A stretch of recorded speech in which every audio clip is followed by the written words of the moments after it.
Hey, everybody, can you hear me in chambers? Yep. Loud and clear. Great. Good evening, everyone. Pat Gallagher, I'll call tonight's meeting of the Conservation Commission to order.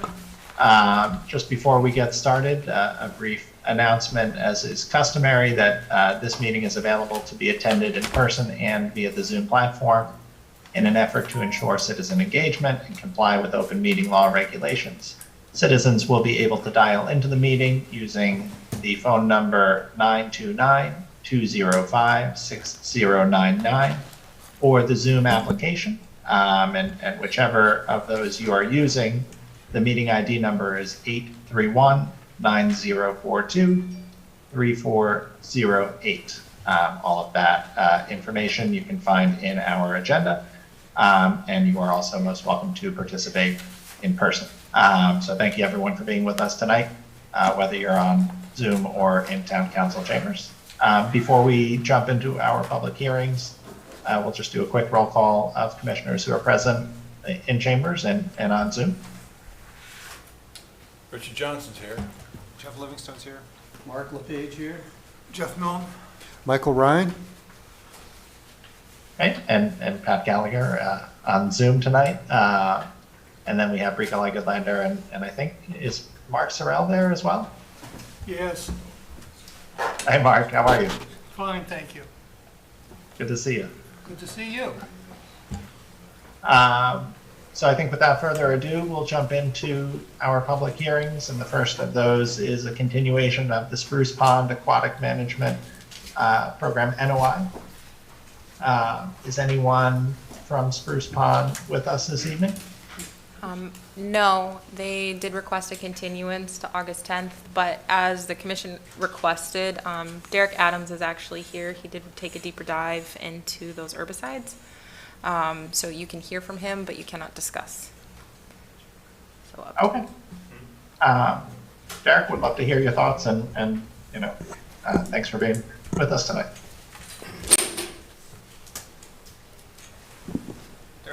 Derek Adams, Franklin DPW Environmental Affairs. So I looked over the material safety data sheets for the herbicides that are being proposed for use. Each of them is, as long as they're going to use it according to the label, each of them do seem appropriate. Glyphosate is in one of the, it's in AquaPro, which glyphosate in itself is restricted use around aquatic areas, but for this specific herbicide, it's approved. So I'd like to be present when they're here at the next meeting so that I can ask any follow-up questions on how they're going to be doing the applications. But for the most part, if they're applying as directed on the label, then the label is the law. And as long as they're doing it in accordance with that, then everything should be on the up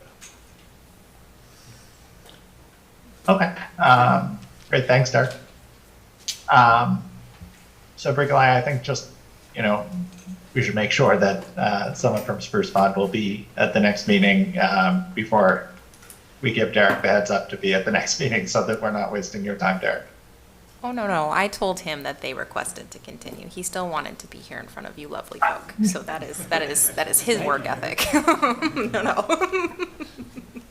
So. I believe that. Okay. Well, thanks again, Derek, and I think we'll hold off on any questions until we have Spruce Pond's representatives with us as well. This is a public hearing. If any members of the public have any questions or comments, would welcome those now.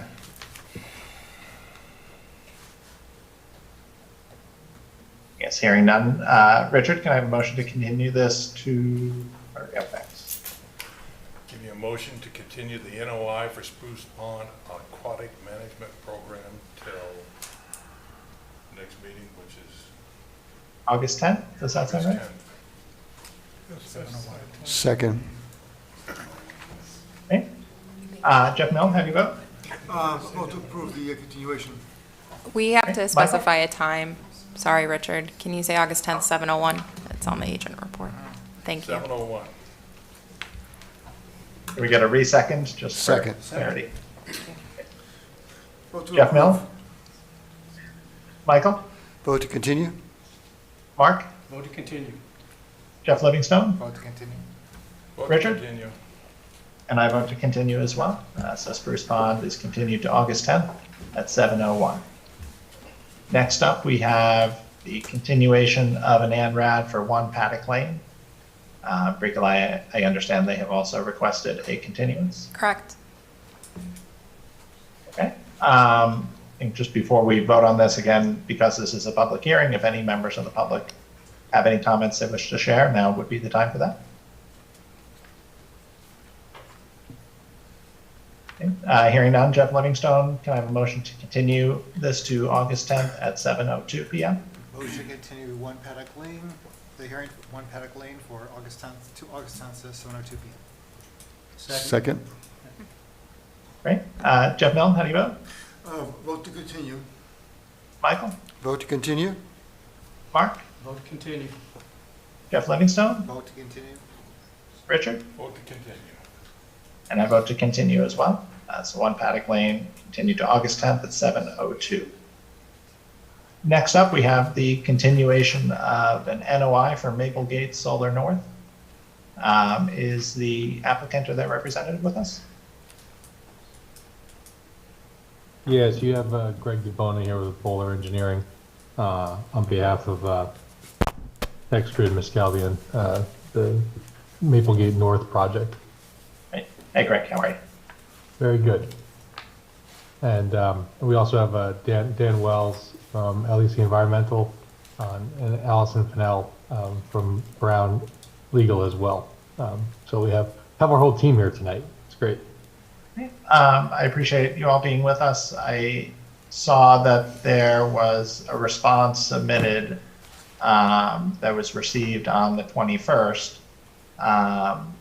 Brickell, I think you and Bowler are still, or you and Beta rather, are still reviewing that. Would it make sense, since the team is all here, for the applicant to just give us a quick update on that, or would you rather hold off on that until you've had a chance to review? I don't mind a verbal update, that's fine. Okay. Well, Greg, go ahead. The floor is yours. Great, yeah, so 2 weeks ago, when we were here, we gave an update of just the additional field evaluations that we did on July 5th.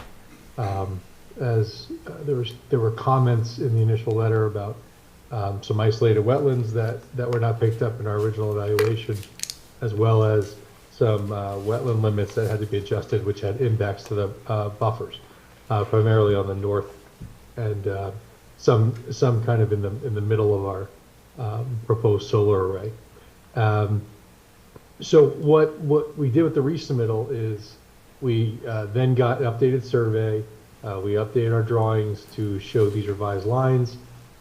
We also provided detailed responses to correspond to the initial beta review letter, and then filed for a variance relief as well for filling the isolated wetlands. So the net change, or the net area that we're looking for relief on, was 307 square feet of wetlands. We are proposing a little over 700 square feet of restoration area in the adjacent wetland area located to the east. We have that area now called out on the plans, where we believe we can do some modification with adjustments of the grades and the soil in that area to basically match the conditions that we'd want for restoration of the vegetative plant material. That area is in addition to the areas that we are restoring as part of removing the cart crossing areas. So that's a different area, even though we are restoring those other current golf cart crossing paths and revegetating those. That's not the same area we're talking about, so we're not double dipping there. So we filed the check that was associated with filling those wetlands, and provided a little bit of an explanation with our response letter. That's kind of where we're at. I don't know if we have too many specifics within the letter itself, I think generally we covered, I think at the last meeting, some of the dialogue about whether or not there was defined wetlands down at the south of the site where we have the maintenance garage access. And I think Dan provided his explanation as to what he thought that basically that drainage structure was and not being classified as a wetland. And we did cover that with more information within our response letter. And the rest of the items, especially the original recommendations from Jonathan's letter about revising the line and adjusting our buffers, we basically saw the same thing out in the field, and we revised the lines accordingly and noted those areas on the buffer. So there's not really much that we needed to kind of discuss further on it. We picked it up in the field and noted it accordingly. Great. Thank you, Greg. Jonathan and Brigalai, any initial questions just based on the presentation that Greg made? No, none for me. None from me, Pat. Sounds like they, provided a sufficient amount of information for us to review. So we look forward to reviewing it and getting back to you folks before the next meeting. Great. And Greg, I assume a continuance to the 10th works for you all so that we can have a chance to review that information. It does, and I just want to make sure that Dan Wells from our team, is there anything that I missed, anything else that we feel need to cover? At this point, I feel like the revised plans are in the commission's hands as well as the updated survey. So we provided the updated survey that shows those wetland lines, and I just wanted to make sure that the material that we provided as part of the cover letter and the request for the variance is sufficient to cover, the ability for the commission to be able to move forward. And if there's anything outstanding, obviously we'd like to make sure that we can get that in your guys' hands as soon as possible so that we can, get this to a resolution, preferably at the next meeting. I think you covered everything, Greg. I think our submittal included everything Beta was looking for. Okay. Great. And I think, as Beta's reviewing that, I think if anything comes up that, Jonathan, you think we're missing, I assume that as soon as we know that, we'll let you know and understand that it would be good to get this closed out if we can in the next meeting or so. Excellent. So we'll be back for, I believe the next meeting is the 10th? Yep. Is that right? That's right. Excellent. Well, we look forward to that. Appreciate everybody's time tonight. Great. Thank you all. Just before we vote on continuing this, again, that this is a public hearing, so wanted to see if there's any public questions or comments for the team here.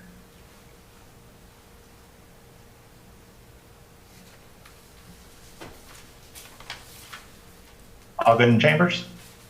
Yep. Great. Mark, can I have a motion to continue this NOI to August 10th at 7:03?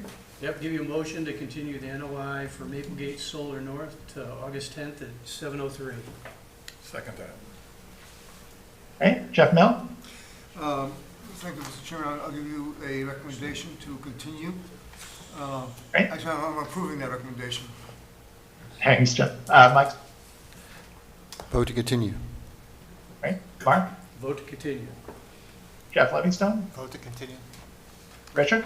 Vote to continue. And I vote to continue as well. So Maplegate is continued to August 10th at 7:03.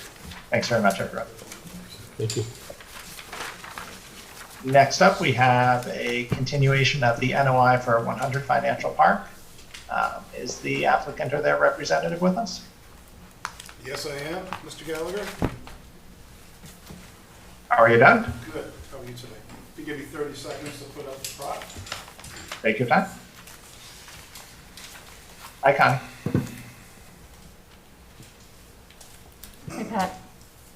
Hi, everyone.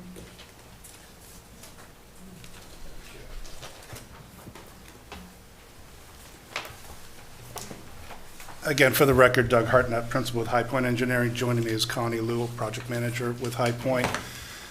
We're attending this evening for a couple of reasons. First of all, we haven't seen the commission in almost 2 months since we had our original opening hearing back at the end of May, and we thought it was prudent to refresh the commission's understanding of the project and give you a status report of our workings with the planning board, with the beta peer reviewers, as well as some changes to the wetland lines as recommended by Beta in our peer review letter that we received from them for our NOI filing.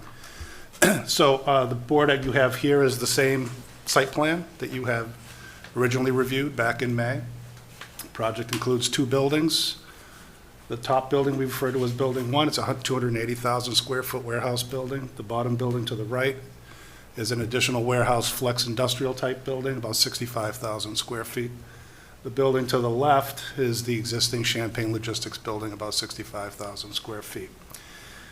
So as it relates to the Conservation Commission's jurisdiction and what we've been doing for our response to Beta's comments, we received the letter. There were some recommendations by the peer review consultant to make modifications to a handful of wetland flags in the field.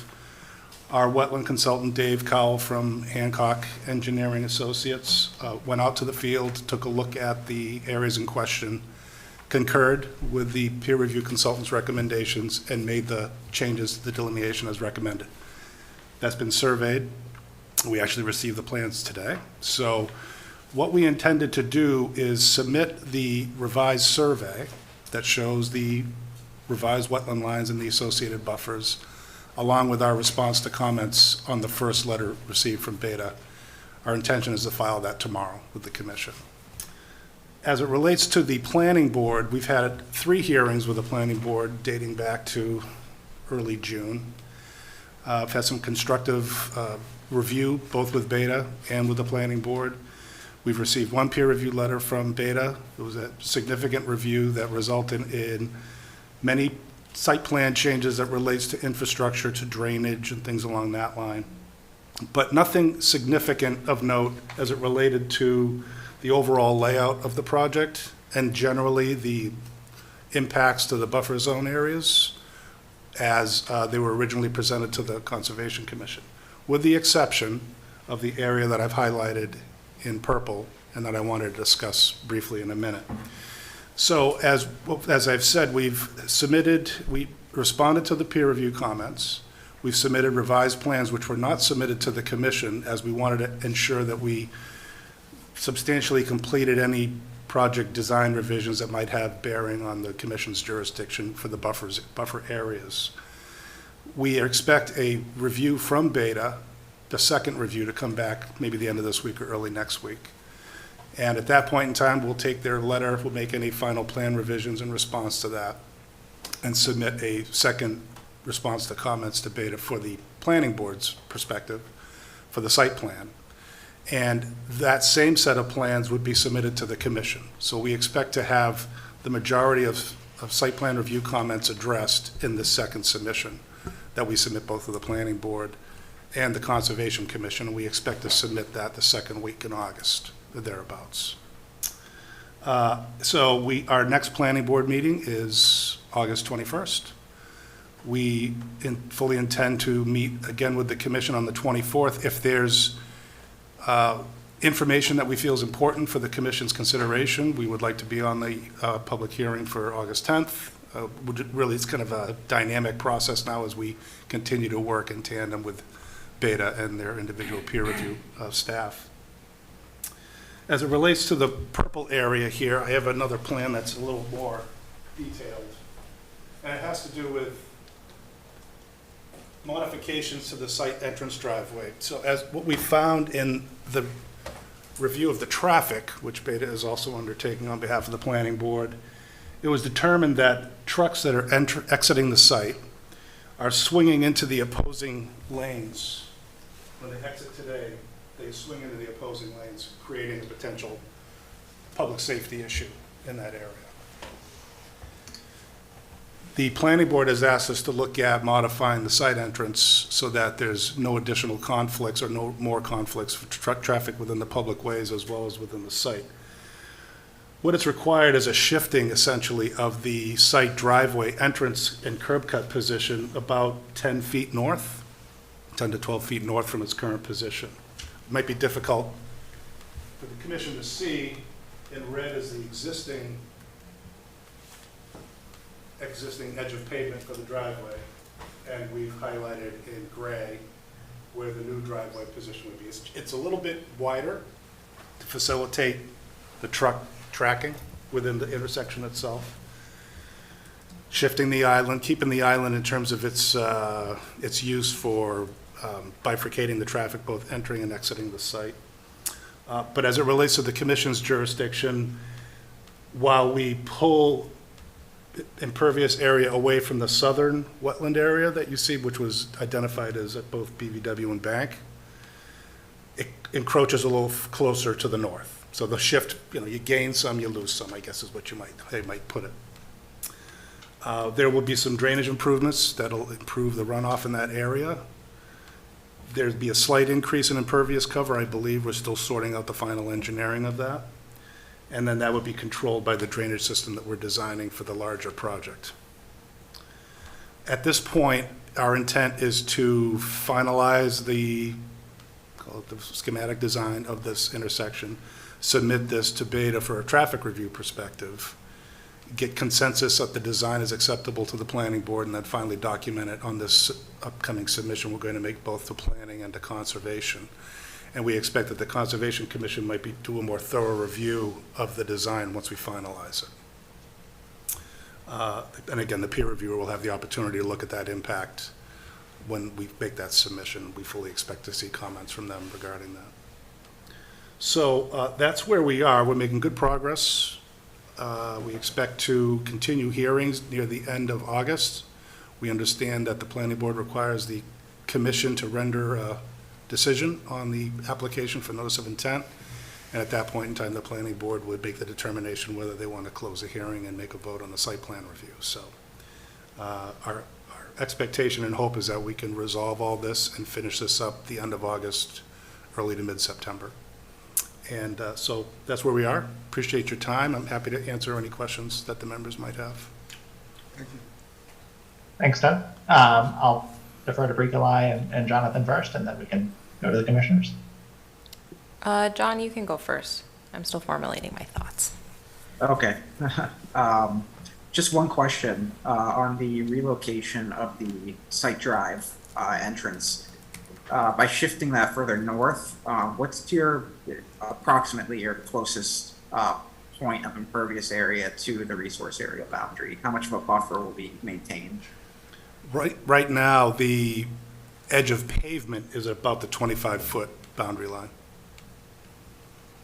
We've done what we can to try to get the pavement outside the 25 as a gesture of trying to accommodate what the goals are for the commission's bylaw.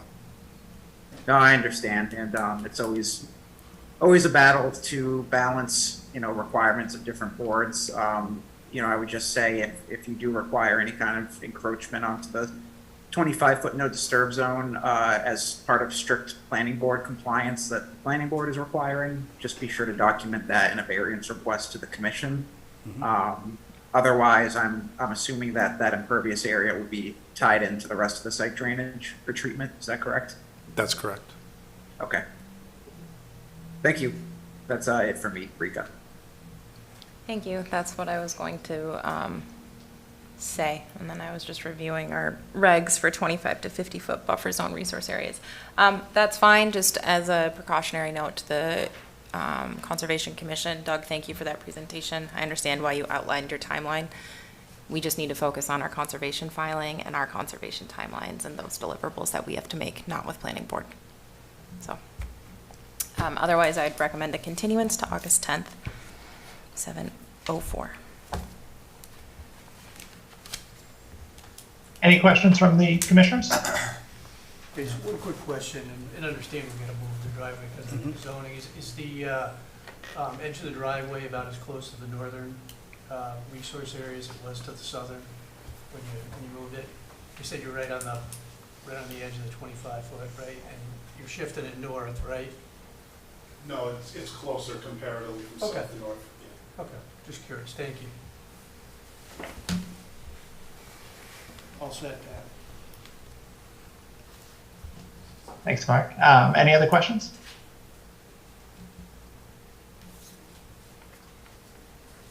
And also, if there are any questions from the public, this is a public hearing, so you're welcome to share those now as well.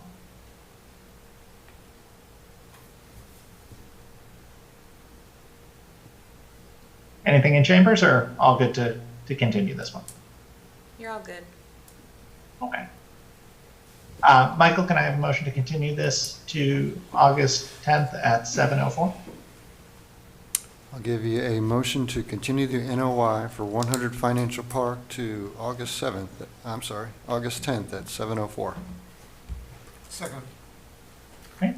Richard, how do you vote? I vote to continue. Jeff Livingstone? Vote to continue? Vote to continue. Vote to continue. Michael? Vote to continue. And I vote to continue as well. So 100 Financial Park is continued to the 10th at 7:04. Thank you very much. Have a good evening. Thanks a lot. Thanks, Doug. you. Thanks, Connie. Next up, we have a continuation of the NOI for 15 Liberty Way. Is the applicant or their representative with us? No, they did request a continuance. Okay. Before we do so, I just wanted to poll to make sure there is no public question or comment on this one. Does not appear to be. Rika, I see in your notes having a site walk scheduled. Have we talked about the need for that or possible dates for that? We have not. Beta this week sent a revised scope and fee to include funding for that site walk, so I'm still waiting for that to be paid. Okay. Great. So this is Scott Goddard. I can just comment real briefly on this. We have gone back out and marked up the various features, the hydrological features that were discussed at the last meeting, and we will be taking care of that fee and coordinating a site walk in short order here to get us and peer reviewer on site. Does it make sense to talk scheduling just since we have everyone with us? Sure, we could do that. Anytime next week would be fine, I'm sure. Jonathan, Rika, what do your schedules look like for next week? I could do Wednesday anytime till about 2. That's it. Let me see here.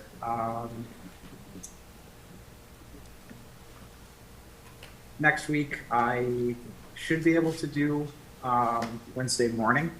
We would just need confirmation of funding being in place prior to going out. But Rika, I can confirm with you on that day and time before the end of the day tomorrow, but Wednesday, August 2nd morning would probably work. Jonathan, do you want to see a surveyed site plan of this prior to our site walk or not prior to our site walk? I wouldn't say to delay the site visit because of it, but if you have that information, we're happy to receive a copy and we'll print it out and take it with us just for information. Right, and I only say that because I don't think the site plan will be ready by Wednesday, so. No, that's okay. I think we just want to look at the flags in the field based on existing conditions. So if it's not prepared, Okay. we're still willing to review it. So you want to say tentatively 8 o'clock on Wednesday morning? That works for me. Yeah, that will work for me. I'll confirm with Rika tomorrow. Thank you. Great. Great. Thanks, everyone.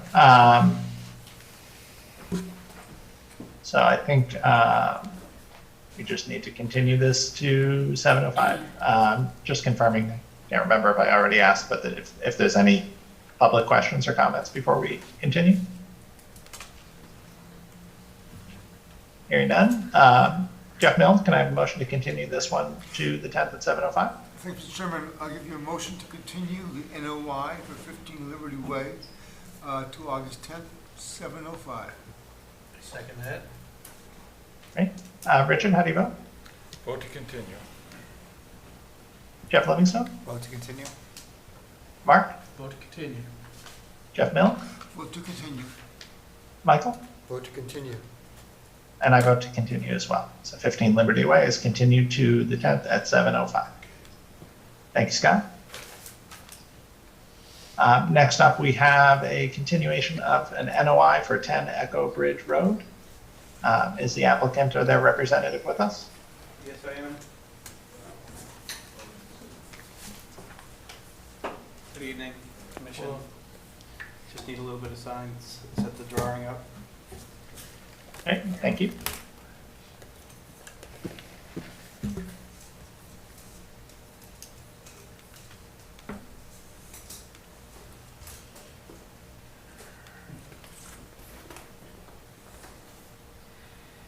So for the record, my name is Jim Moran. I'm with Northeast Classic Engineering. I'm a principal there. What we're before the commission for tonight is for an in-ground pool on an existing home at 10 Echo Bridge Drive. The property owner is Christine Allen, excuse me. So what we're proposing is a vinyl lined pool with the associated kind of pavers around the pool and the fence, as shown in the diagram and on the plan submitted to the commission.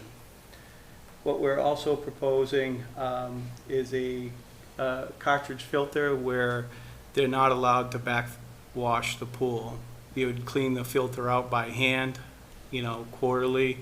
So that's why I submitted the drawing right in here that shows that there's no backwashing allowed. Because I know in other towns where I've done filings for pools, it's been a big concern for the commission that somebody doesn't take a chlorine pool and backwash it into a resource area. So we did cover that. I have some details of the fence, and there's a boulder retaining wall that we'd like to replace with a ready block wall. It's kind of in disrepair. It's slightly under the deck. With Bricolai's comments on her review, we also kept everything out of the 25-foot buffer zone, because we know that's important to the commission also. So that's basically it. We're just here for a pool and the associated work that goes along with it. We had one comment on the paver surface, if we could recharge that. So we did do a recharge design with the chambers. That's also on the plan. There's the recharge detail. We had a short conversation with DPW, the engineer there, and he reviewed what we were doing, and he said he would support us for the recharge area on the pavers. When talking with Conservation, they recommended that we go through DPW because they handle the stormwater, I guess, for the town. So that's why we went there and did the calcs, and that unit goes right behind the pool, right here in the grade. So I think we skillfully kind of made a lot of headway in design and to protect the environment and the resource area and try to give these residents a pool in their backyard that they can enjoy. They have been residents, I think, of this town for over 10 years. So. Great, thank you, Jim. Bricolai, any comments, questions, feedback on this one? So this is not by any means the first public hearing for this project, but this is the first presentation that the commission has heard. So I really defer to you if you are comfortable approving it tonight. I have had time to review the submission and then have worked cooperatively with the applicant, so I am comfortable approving it. I would like to note for the record, though, that the scale is still incorrect per our regulations. I think for a residential pool project, that's probably fine. So I would recommend approval with our standard special conditions 20, 22, 24, 27, 28, 29, 30, 33, 34, 35, 37, 38, 39, 40, 44, 46, 47, 51, and 52. The property owner shall not backwater, discharge chlorinated water down gradient toward resource areas. So, and Jim, for the record, actually no pun intended, for what it's worth is what I mean. Those standard special conditions are just, you need a building permit sign off. I'm familiar with those. Okay, that's not just scaring me. It's just, okay. I've been before commissions before, so I understand standard conditions very clearly, Okay. but I appreciate all your help too, by the way. Of course, not a problem. Happy to help. Any questions from the commission? And curious on folks' thoughts on if they feel like you all have had enough time to review this one to vote on it tonight? Pat, I have one question. I'm confused. You're saying there's no backwash capabilities to this pool. Do you not have a requirement in the fall to lower the pool level to blow your returns? That would be done with a special pump. It doesn't, what I mean by that, so as this filter has, like on some pumps in pool configurations, they're allowed to put a pipe down to daylight and throw it out. The level of the pool gets adjusted with another pump, where if it needed to be, say with all the rain we've had, if they had to lower the pump, they would have to discharge it out down the driveway. Okay, so it's going out by the way of the driveway. If it had to be done. But basically, the pool's supposed to be maintained, and there's no way to push the water other than on an auxiliary pump that would go down the driveway. I mean, I've had an in-ground pool for 30 years, and I never had a year yet that I have not had to bring down my Yep. water level. Yeah, no, it's especially this year, right? But that would be the idea, that it would be done by an auxiliary pump, so it's not done on a regular basis, and it would be, go to the driveway and go into the street drainage. Okay, thank Similar you. to a sump pump, I guess, if somebody needed to do a sump pump during a high water season. And for the record, we've done this before. We've done this configuration.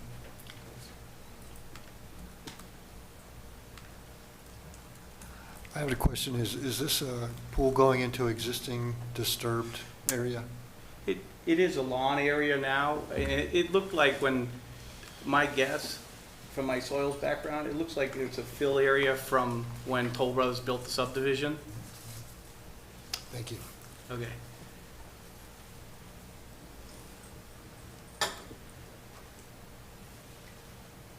Any other questions?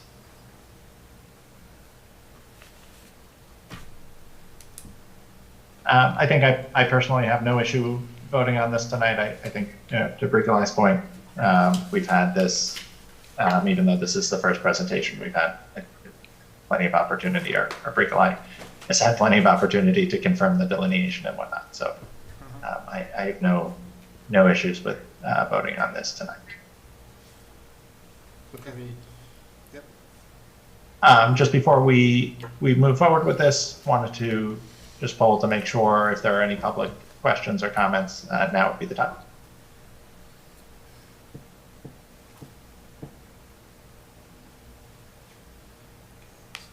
I think hearing none, so I think first we'll vote to close the hearing, and then from there we can vote on the order of conditions with the special conditions as recited. So first, Richard, can I have a motion to close the hearing, please? I give you a motion to close the hearing for the NOI at 10 Echo Bridge Road. Second. Mark, how do you vote? Vote close. Jeff Mill? Vote to close. Michael? Vote to close? Richard? Vote to close. Jeff Livingstone? Vote to close. And I vote to close as well. And now, Mark, can I have a motion to approve an order of conditions as so stated by Bricolai? Yeah, I'll give you a motion to approve the order of conditions for 10 Echo Bridge Road with special conditions as stated. Second? Okay. Jeff Mill, how do you vote? Vote to approve with conditions as stated. Okay. Michael? Vote to approve. Richard? Vote to approve. Jeff Livingstone? Vote to approve. Mark? Vote to approve. And I vote to approve as well. Jim, thanks very much. Thank you. Thanks a lot. Thank you. Thank you. Next up, we have the continuation of a public hearing for Lot 1A, Prospect Street. This is a notice of intent. Is the applicant or their representative on with us? Yes, we are, Mr. Chairman.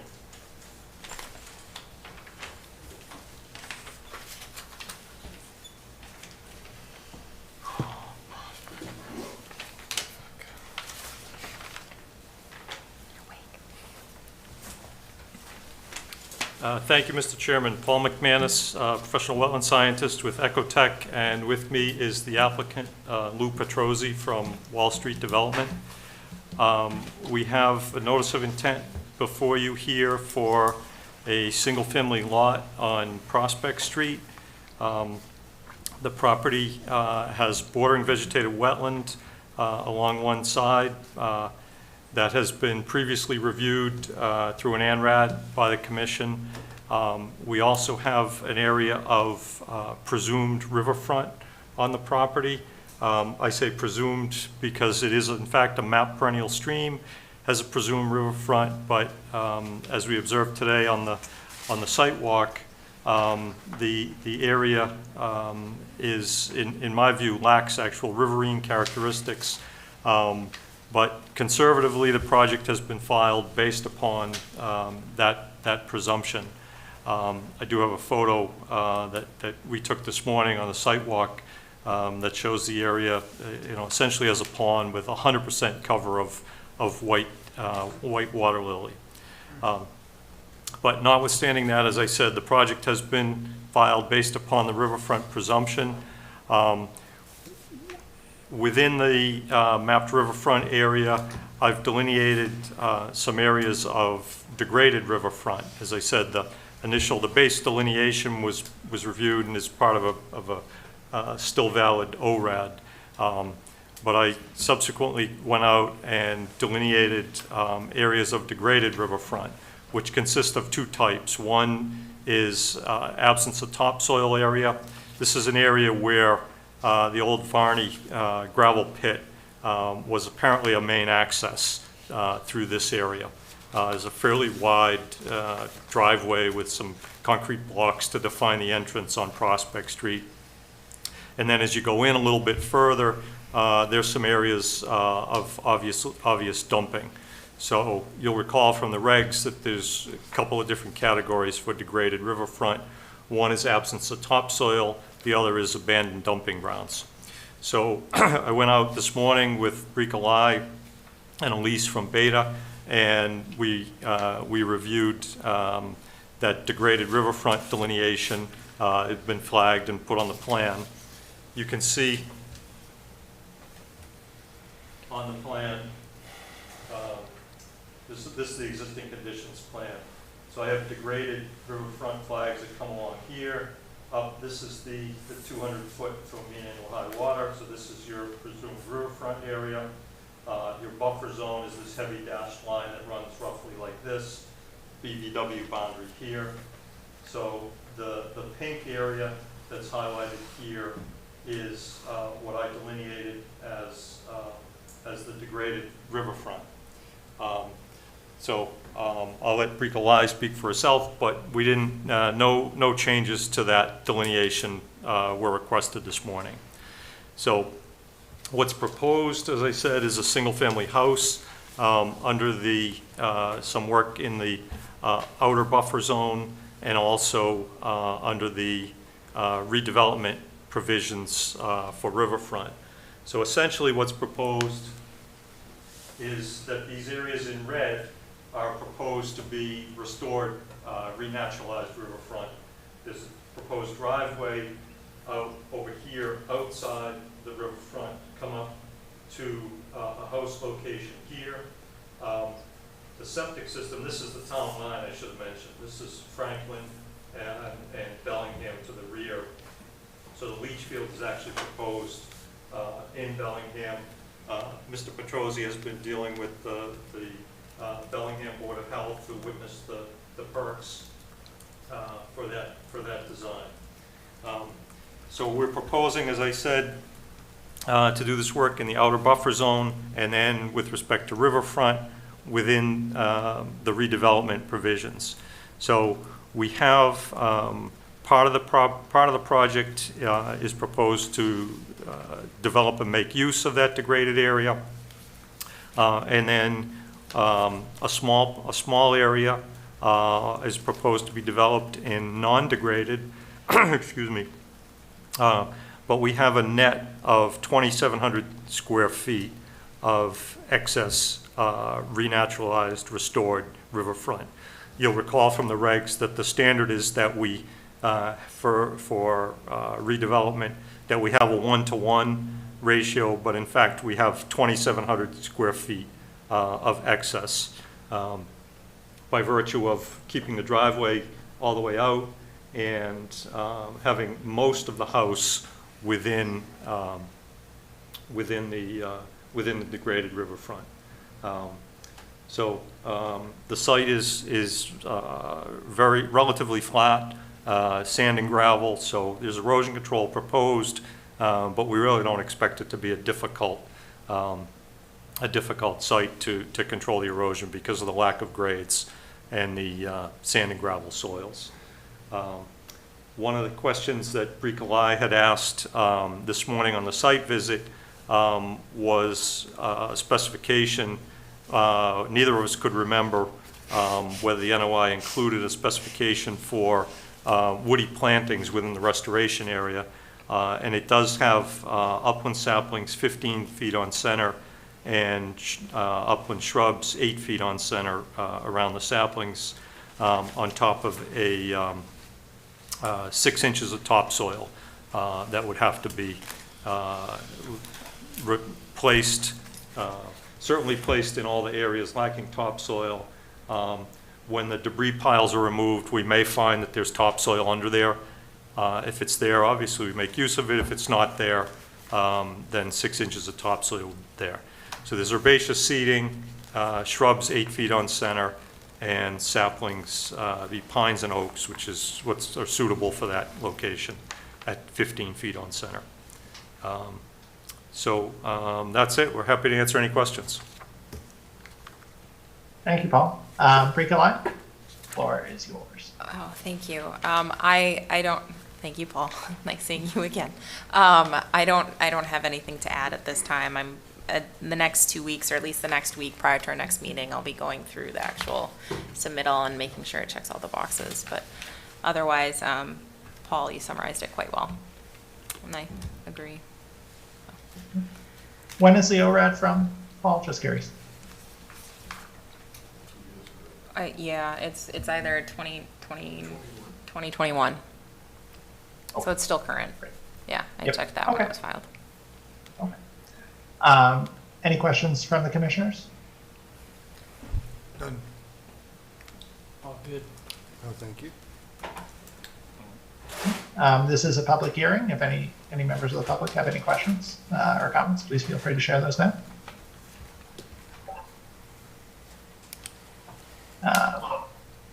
And hearing none, Jeff Livingstone, can I have a motion to continue this to August 10th at 7:07? So I make a motion to continue the NOI for Lot 1A Prospect Street to August 10th at 7:07 PM. I second it. Richard, how do you vote? Vote to continue. Jeff? Vote to continue. Mark? Vote continue. Jeff? Vote to continue. Michael? Vote to continue? And I vote to continue as well. Lot 1A Prospect Street continue to August 10th at 7:07. Paul, Lou, thanks very much. Thank you. Thank you. Thanks. Thank you. Next up, we have a continued ANRAD for Veterans Memorial Drive, Franklin Ridge. Looks like Nicole, is that, are you on for that one? Yeah, hello. My name is Nicole Hayes. I'm with Goddard Consulting. I did ask for a continuance on this one since me and the agent are going to go out into the field next week and look at some of the flags that she would like to maybe tweak a little bit. So that's an update of that project. I'm here for the Grove Street project as well, the 124, 126. Got it. Okay, thank you, Nicole.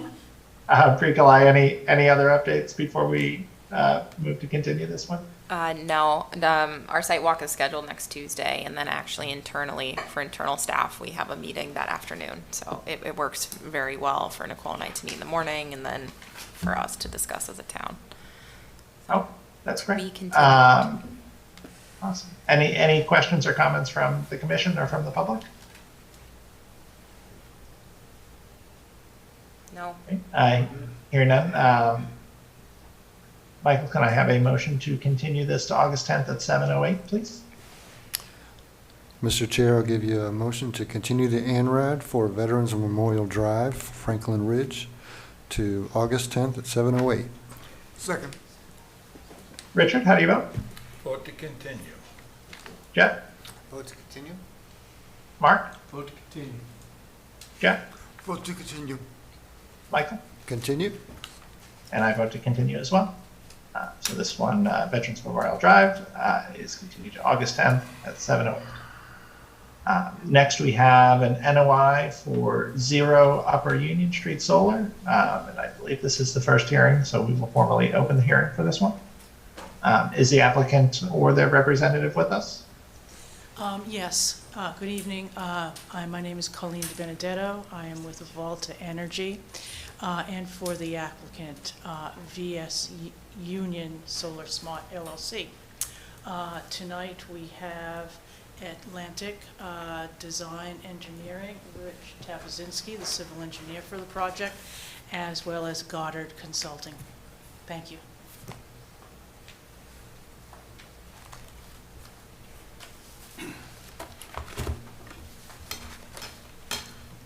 Green cards at all? Yeah, you can give them to Tyler, actually, right next to you. Thanks. Thank you.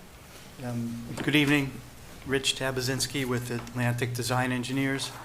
And as colleague had mentioned, I'm also here with Andrew from Goddard Associates, who will go through the wetland delineation and also some mitigation work that was proposed on the project. But the side up. There you go. The project that you have in front of you and that's shown on the presentation board that we provided here is on a 6.2 acre site off of Upper Union Road, and it's just north of Ribeiro Drive, the residential subdivision, which is just shown barely on the bottom of the page here. But it's 6.2 acre site. And as you can see, there's a proposed ground-mounted solar facility that's shown at the very rear of the property. Some general information on that is it's about 2.3 acres of a fenced-in solar array. The total disturbed area for the project's a little over 3 acres. That's being proposed on the 6.2 acre site. Just to give you some background on the property, it's as you can see, it's got a very narrow entrance with frontage off of Upper Union Road. The topography is fairly flat up until you get to the easement that runs through the property. And from that point beyond, it starts to get a little steeper and drop off towards the northeast. And as you can see, there's a 325-foot wide New England power easement that runs through the property from the northwest to the southeast. That is, as you can see on the aerial view, it's partially cleared. About of the 325 feet, about 250 feet is the width of that's already been previously cleared and disturbed, along with the overhead wires that run through it. And so within that area, there were 2 wetland areas that Goddard Associates had flagged, and we had survey located as part of the survey of the property. And Andrew will describe those in a minute. And just in general, the project has a long access road coming in off of Upper Union Road. The solar facility is in the very rear of the property, and the access road has been designed to kind of split the 2 wetland areas in the middle of the site.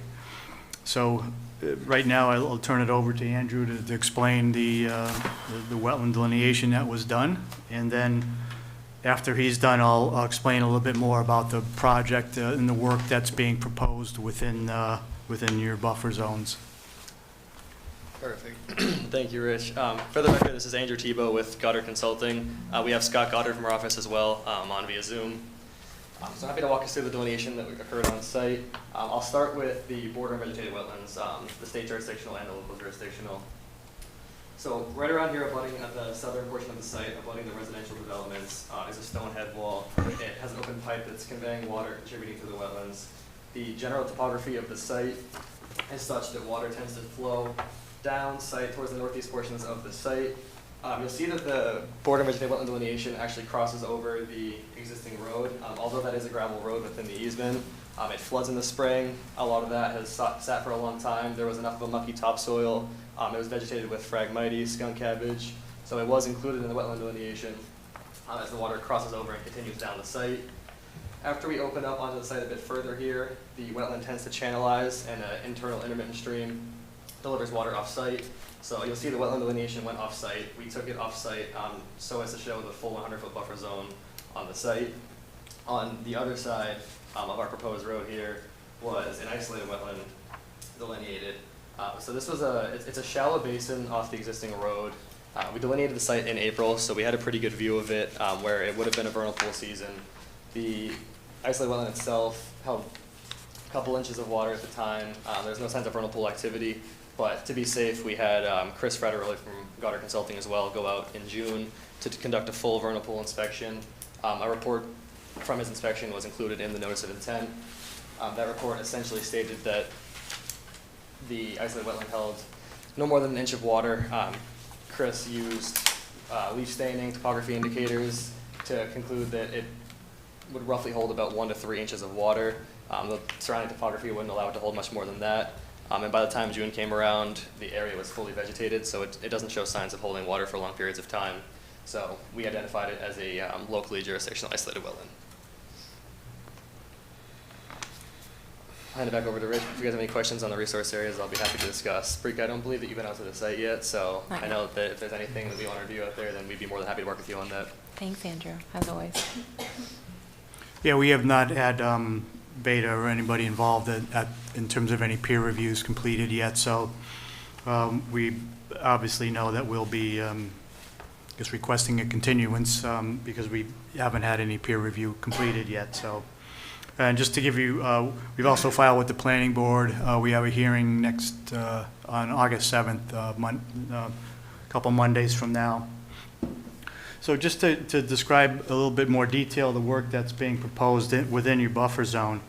It's primarily the 25-foot wide gravel road, which is shown in the kind of the brownish color here. That 20-foot wide road is per the fire department's requirements. And as you can see, it starts up at Upper Union Road and carries all the way through into the solar array in the back. There's a small turnaround area for the fire trucks, and that's also within your buffer zone. There'll be underground utilities within that road bed that will carry the electricity generated by the project out to Upper Union Street. There'll also be the concrete equipment pads for transformer and inverter pads will be located on the just outside the electrical easement. That also is within your 100-foot buffer zone. And then there's a small portion of the panels and the fence that would also be located within your 100-foot buffer zone. But I should note that there won't be any panels within the 50-foot zone. The majority of the work will be outside the 50-foot, between the 50 and 100-foot buffer zone. Total square footage of disturbance within the buffer zones on the property is about 34,000 square feet. The work, as you can see, well, you probably can't see on this scale, but on our site drawings, what we tried to do with the access road is to divide the wetland boundaries as best we could, but we decided to keep the 25-foot no-touch zone intact against the northwestern wetland, and only encroached into that 0 to 25-foot zone for the bordering vegetated wetland on the east. So, and that allows for us to mitigate properly for that disturbance of the 0 to 25-foot zone. You know, it's very difficult to keep the roadway out of that 25-foot zone. As you can see, it narrows down pretty close. There's not even enough room to put the 20-foot wide road in between the two in between the two zones without working in one or the other. We chose to work on the right-hand side because we could mitigate for that impacts more easily on the right-hand side, or the eastern side, I should say. Other work within your buffer zone is very little grading. The roadway pretty much follows the grades that are out there now. We had to do a little bit of grading just for the equipment pads to level them out and to also convey stormwater to the proper areas to meet the pre and post development calculations for those wetland areas. There'll be double erosion control measures along this stretch of the access driveway. And I should mention, as I did before, is that the majority of the roadway in that area is going to be in an area that's been previously disturbed, particularly that 250-foot swath that was done for the electric easement. So in terms of some numbers, the amount of work that's within the 0 to 25-foot zone is about 308 square feet. And like I'd mentioned, about 34,000 square feet total for the buffer zone on the site. Stormwater design, we've submitted a full stormwater report with the application, which included the pre and post development runoff calculations to the wetlands and to other off-site receivers. We feel we comply with the DEP stormwater standards as well as the town's stormwater regulations. The detention basins that are proposed for the site are outside the buffer zone. They're shown in blue on the site plan you see in front of you. And so we feel the project meets the intent of your bylaw and on the Wetlands Protection Act. As part of that work that's proposed within the 25-foot zone, Goddard Associates has come up with a mitigation scheme for that. And I guess I'll turn it over to Andrew to explain that aspect of it. Thank you. Yeah, so included in the back of the notice of intent was a buffer zone mitigation plan prepared by Goddard. You'll see in the northeastern portion of the site, above the existing BBW, it's hashed out in black here. There's an existing footpath. That footpath has been used historically enough that it's quite compacted and it's unvegetated. So the decision to choose to encroach where necessary within the 25 was such that we could take the 25 up prior to the development and propose a mitigation plan there. So you'll see it was proposed with red maple, witch hazel, and chokeberry with a conservation seed mix in that area. Because it's an existing footpath, it's relatively narrow. So you'll see them planted in a linear format, about 8 to 10 feet on center, and according to the regulations.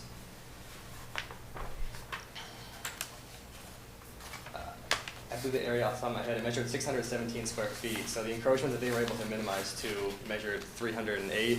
So by looking at that footpath up there, we were able to meet the 2-to-1 threshold. I know that hasn't gotten reviewed by you guys yet, but the species were selected for native upland shrubs. Witch hazel will flower late into the year, provide some pollinator habitat. Chokeberry will provide berries for the wildlife, and red maple matches the trees that are growing in the adjacent wetlands and 25-foot buffer zone in that area.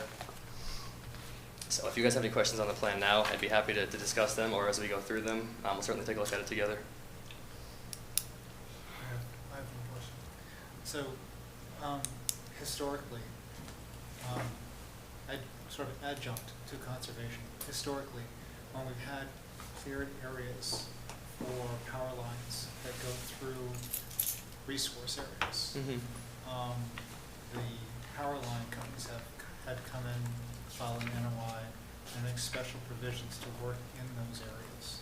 So you're actually crossing through, it's like a double cross basically, so you have a road crossing now, the existing area. I just wonder if there are additional provisions or considerations that you have to also consider, because as the power line companies come in and try to work on the power lines at some point in time, maybe do maintenance, right? They then have to cross that road, right, with equipment and mats and things of that nature. I just wondered, does that add additional complications to the the design? Well, I can answer that. I mean, we will need to get permission, eventually get permission from the utility company for the crossing for the work that's being proposed. But as I mentioned before, the road is essentially at grade. It's not like we're filling 3, 4, 5 feet and or doing any major grading or utility work in that in our driveway. So at that crossing where their driveway or their drive crosses ours, we're at the same grade, and so there's we don't see any conflict with them being able to use their driveway versus ours.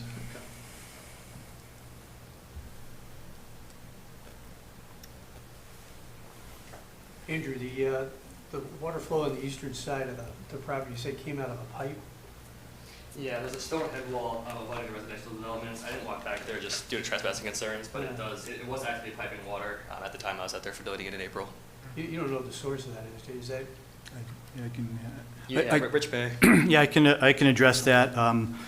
If you show, it's shown on our existing conditions plan, but essentially the stormwater from the Ribeiro Drive subdivision is piped in a 30-foot wide drainage easement that actually discharges into that area, which was designed originally as a stormwater basin and outfall.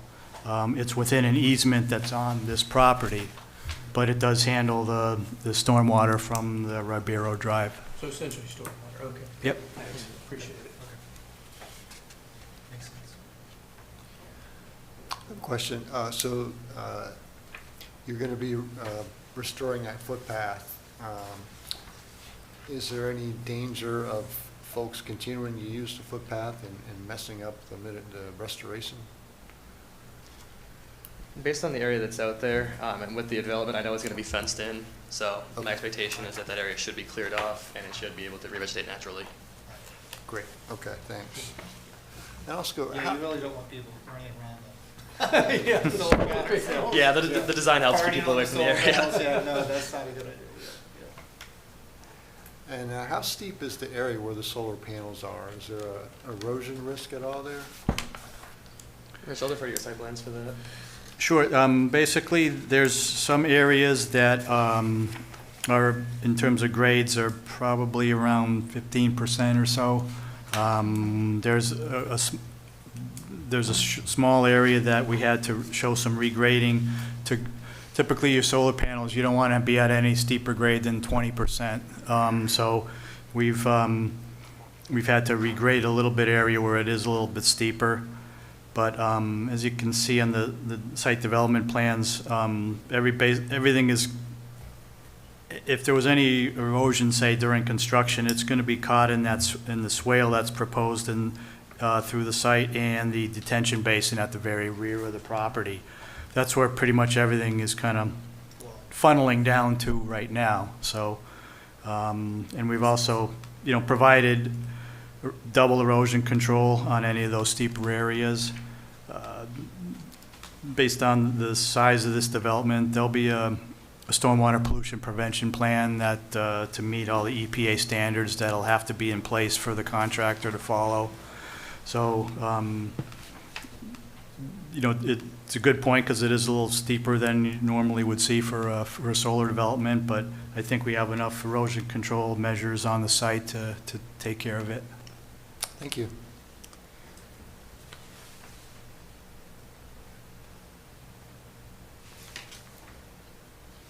I have a couple questions, but want to just check Rikolai if you have any initial questions based on the presentation. Yeah, so I haven't yet reviewed the NOI submission or gone on the site, as you've noticed. I just had a quick question. Have you looked at DEP's Wetlands Program Policy 17.1 for solar arrays? So they have significant language for clearing forested areas for new solar arrays and what can be allowed as a limited project or not with access. And they have language in there outlining, especially for commissioners, just as things to note, especially when we are removing shading from wetland ecosystems and how that may actually impact the chemistry and biology of those ecosystems.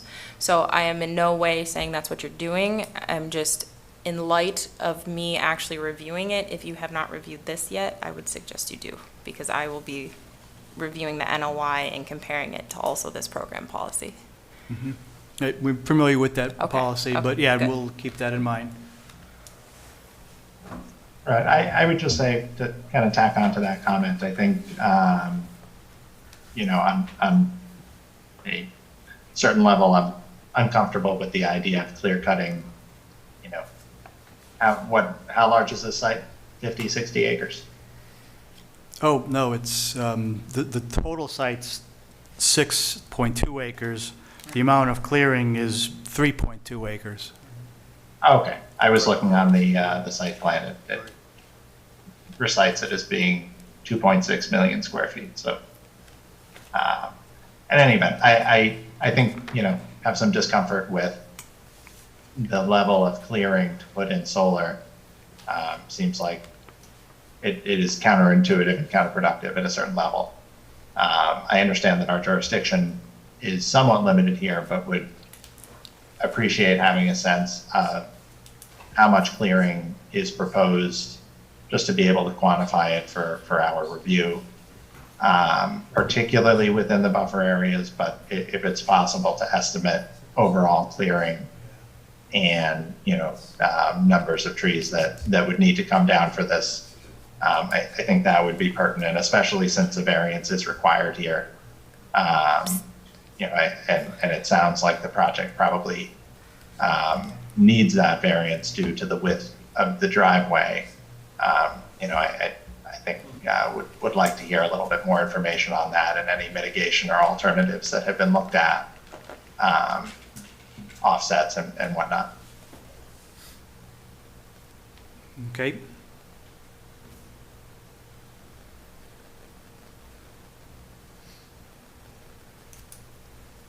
So we'll certainly be continuing this. Are there any other questions from the commissioners for now? None. All good. Right, and this is a public hearing. If any members of the public have any questions or comments, you are welcome to ask those now.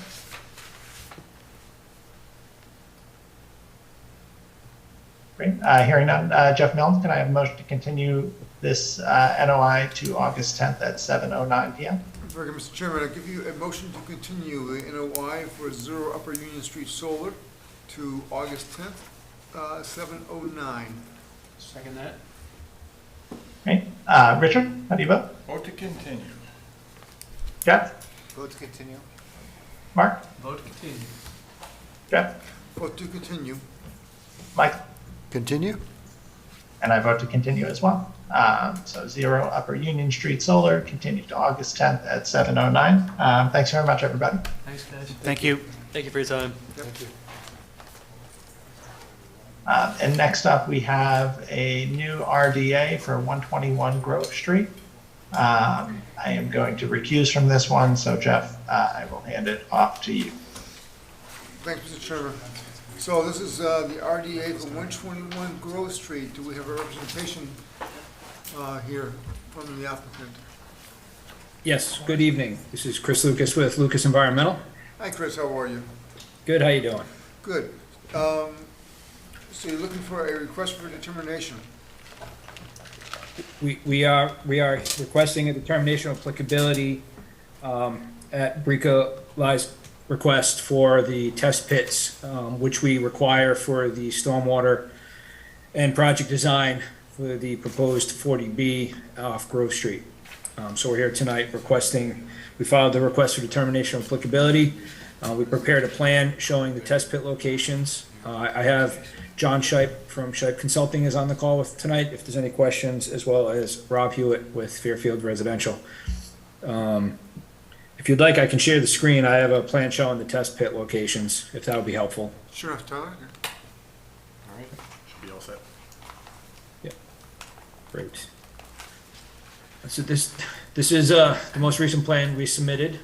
Can everyone see this? Yep. Great. Again, Grove Street is located to the east.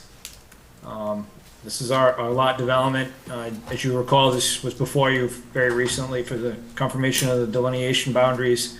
We have a large wetland system running west to east through the site. We also have another 2 pockets and a large system running in this direction. This plan in red shows the 38 test pit locations that are proposed. They are entirely located outside resource areas. The applicant has moved the test pits out of the 25-foot no-touch zone at Brica Li's request.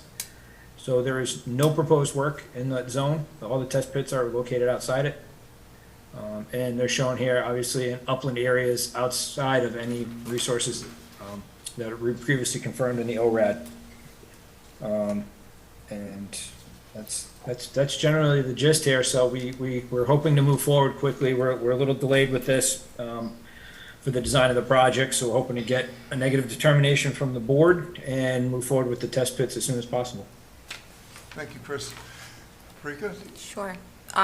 So to correct something for the record, I did communicate to them they could seek a variance for work within the 25-foot.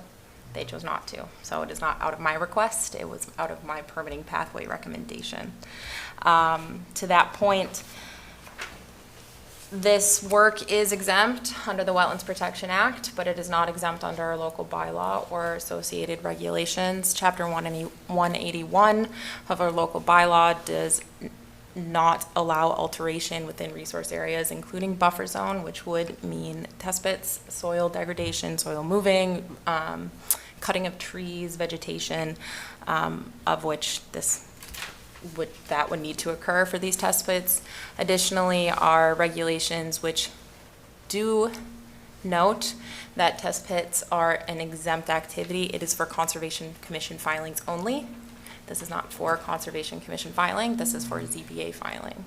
Therefore, it is up to the commission to decide which pathway they would like to take, whether acknowledging Wetlands Protection Act exemption or not. At the bare minimum, this is the big ticket item.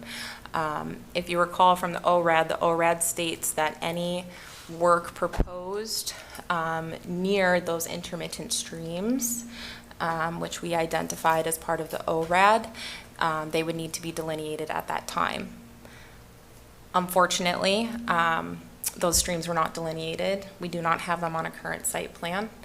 And whether or not some of these test pits are within the area of those intermittent streams based on the wetland flagging identified in the ORAD, but the definitive bank buffer zone to those intermittent streams, we do not know.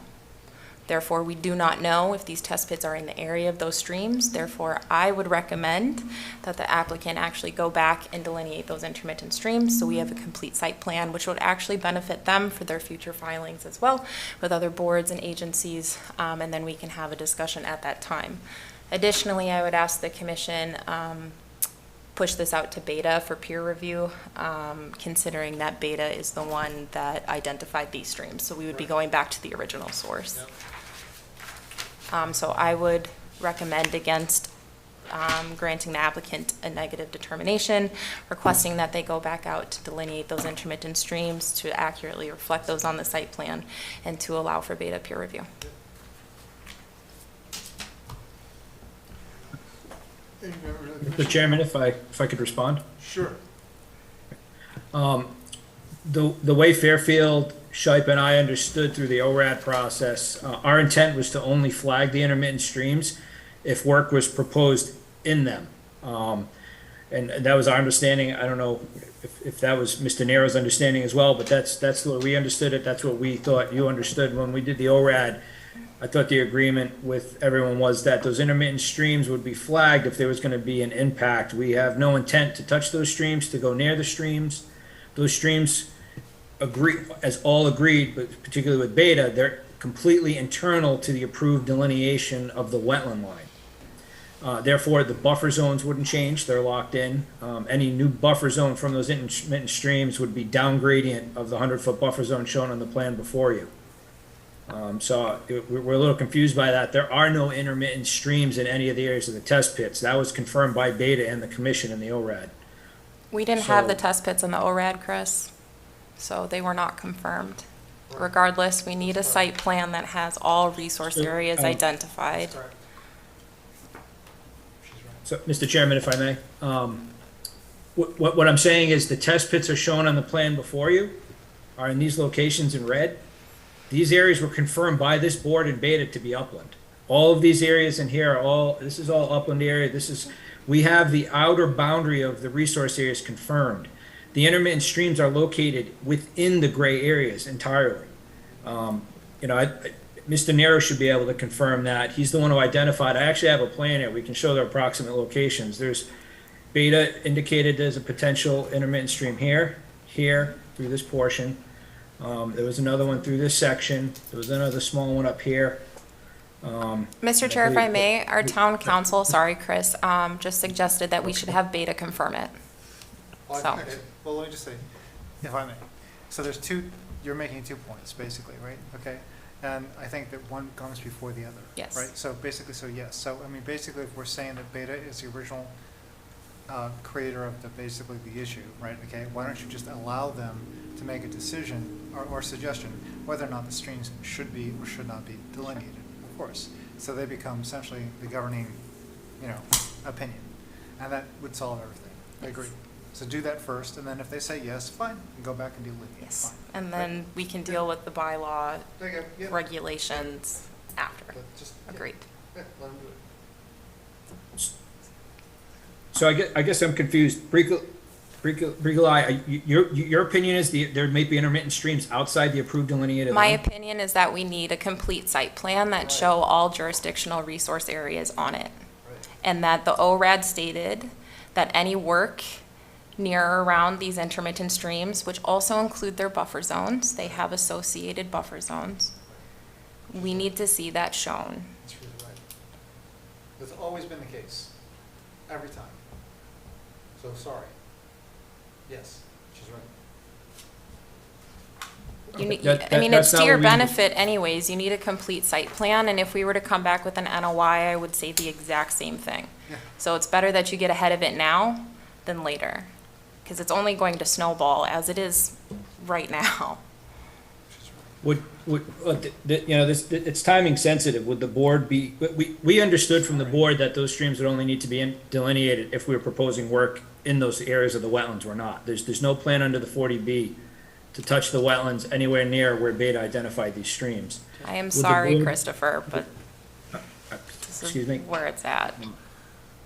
Would the board be open to moving forward with a negative determination for the test pits with the condition that the notice of intent, the plan, we can have them shown for the notice of intent, it's a significant delay to delineate them, survey them, add them to a plan at this point, and then have Beta peer review. We could be looking at least 2 months. It seems like an undue delay when they're test pits. This is pretty benign work. The Wetland Protection Act exempts it.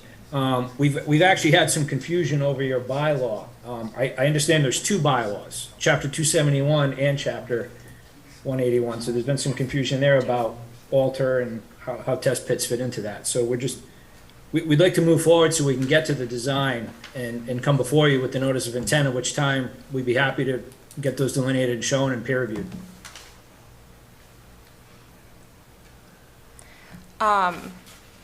Okay, so here's a few things. One, I don't know if John Nero's still on here. They are not being paid currently to chime in at all for their confirmation. So I guess that's up to John if he wanted to chime in. But 2, Chris, for accessing those northern test pits, even just accessing to get them to do the test pits, how are you going to avoid wetland impacts or stream impacts? How are you going to bridge those streams? How do we know there are streams there? This is why we need a complete site plan. I sympathize that it may be a significant delay, but unfortunately, that's not the burden to the Conservation Commission. And I understand where you're coming from, Brika, but you seem to think that these intermittent streams are located outside the wetlands. This was definitively agreed during the ORAD process that the wet streams are internal to the wetland that was approved. I am maintaining that we need to show all jurisdictional resources on a site plan. But my point to you is we're not crossing those wetlands, therefore there's no direct impact to anything. How are you proposing to get to the northern part of the site? We are going to go over the location where the existing culvert is. Okay. That area is currently maintained agricultural field. So it, as you are well aware, in this area here, it's mowed down. We are going to use a rubber tracked equipment to get in here and do the test pits. It'll cross over the maintained field once to get in here, and it'll do the test pits, and then it'll come out once. And So how, there'll be no impact to the wetland with that piece of machinery. okay, how do you quantify tree removal for the test pits? John, I don't know if you want to answer that one. Sure, yeah. Glad to. Can you hear me okay? Yep. No, Mr. Chairman, thanks. And Chris, just like we did back in May of 2022, the excavator will meander their way and avoid as many of the trees as possible. It's not too difficult to do that, especially with the rubber track mounted machine. And otherwise may need to push over some smaller saplings. But we don't intend to do any chainsawing of trees. We would just adjust the test pit locations if we get out there and needed to do that. I have no further questions. I've given you my recommendation. Do I sense a consensus to continue this until they have the map done? That is for you to discuss. You know, I think Jeff had it right. I think we ought to get Beta's input on this first, right? Mark, could I just ask you to get closer to the Yeah, mic? I think Jeff had it right. I think we ought to get Beta's input on it. But one of the recommendations was to have Beta review this. You know, to your point, I think they generated the situation. I'd like to get John's opinion on this. That'd be my read. I think we're fine with that, Mr. Chairman and Bricolai. We understand, and you'd like the drawing shown here. You'd like to have the intermittent streams shown. We know and think we generally agree that they're likely all inside of the BBW. But we'd be glad to work with the commission, work with Bricolai as necessary over the next few days, weeks, whatever, and try and get those shown onto this drawing and then return to you. Is that what's being asked? Sure. Yep. Yeah. Perfect. And I guess what we could do then is we could also then I guess seek the variance that was suggested. Thanks for your guidance on that, Bricolai. And maybe we would then tweak some of the locations of the test pits and still stay outside of the wetland, but maybe be closer and ask for the variance. Maybe that would be simpler as well. Is that okay? It is your right to request whatever variance you would like, John Shipe. Great, thank you. Yep. So can I ask for a continuation until we can get Beta to look at this? Please provide a time as well. Yeah, I'll Date give and you- time. A continuation for the 10th of August, would that be suitable? At 7:10 p.m. 7:10. It's on your ED. Okay. Yep. But, I'm sorry, before, I just want to make sure, so do we have a clear path ahead then to engage Beta? Yes.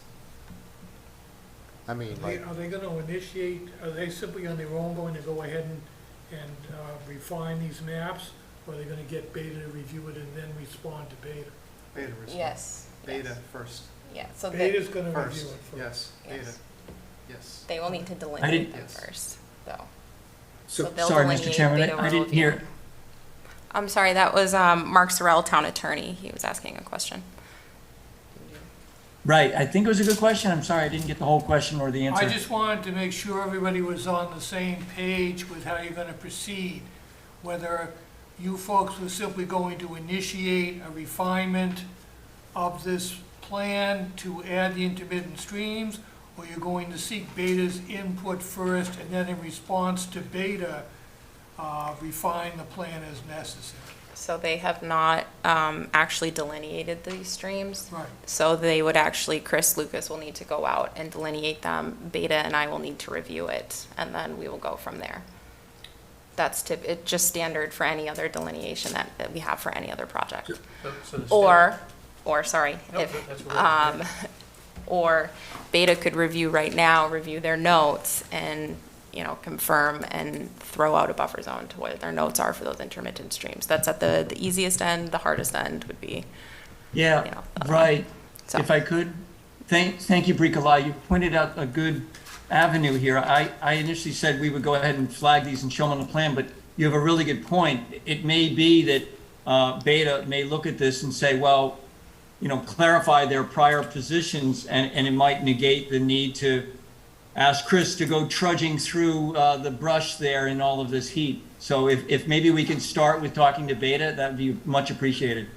Yeah, so I will send this out to them, and then they'll provide a scope and fee at their earliest convenience, and then I will send that scope and fee to you, and then as soon as we receive payment, we can move forward. Terrific, thanks very much. Chris, that all sounds good, right?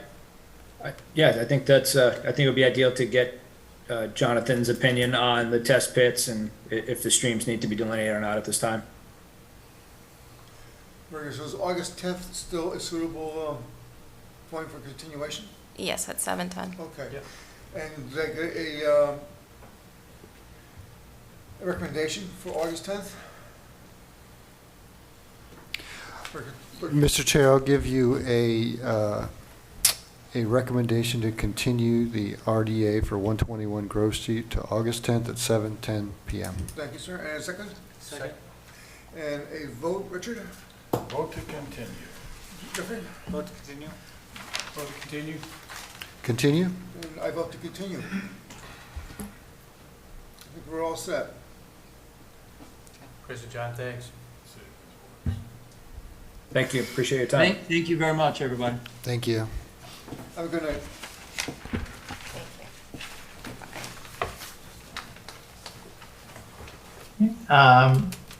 Thanks, everyone. So we'll move on to our next public hearing. This is for 124, 126 Grove Street. And this is the first hearing, so we will formally open this one. I think, Nicole, if you're on for this one, I will leave it to you. Sure. Good evening. My name is Nicole Hayes, a professional wetland scientist for Goddard Consulting, here before you tonight with an ANRAD to confirm the wetland resources located on the site. I can share my screen if that is okay. Should be good to go.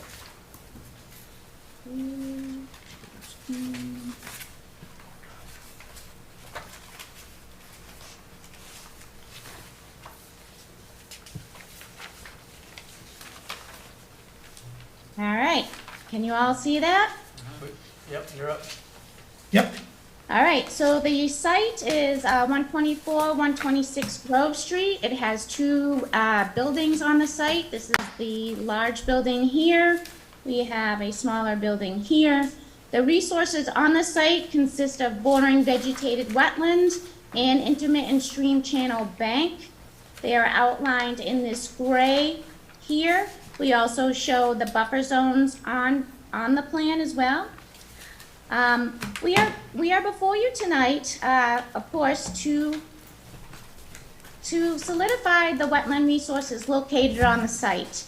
One of the main reasons why we decided to do an ANRAD is that the applicant would like to do some work within these stormwater basins.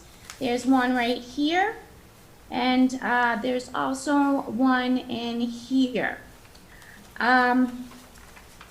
So according to, we did two analysis, and we included two reports in addition to the ANRAD submittal. The first submittal talks about the history of these detention basins and how they were created prior to the Wetlands Protection Act, and also they were later permitted through a notice of intent for work on the site. And all those documents have been provided to you within the ANRAD submission. And therefore, those areas, this detention basin here and also the detention basin in here, those would not be jurisdictional under the state. We are aware, however, that your bylaw does take jurisdiction over any areas that have wetland soils and 50% or more wetland species. Now, we did an analysis of these basins, and we found that this basin here, within this area, and the basin here, also within this area, has wetland soils and wetland species. And I can bring up some of the other graphics.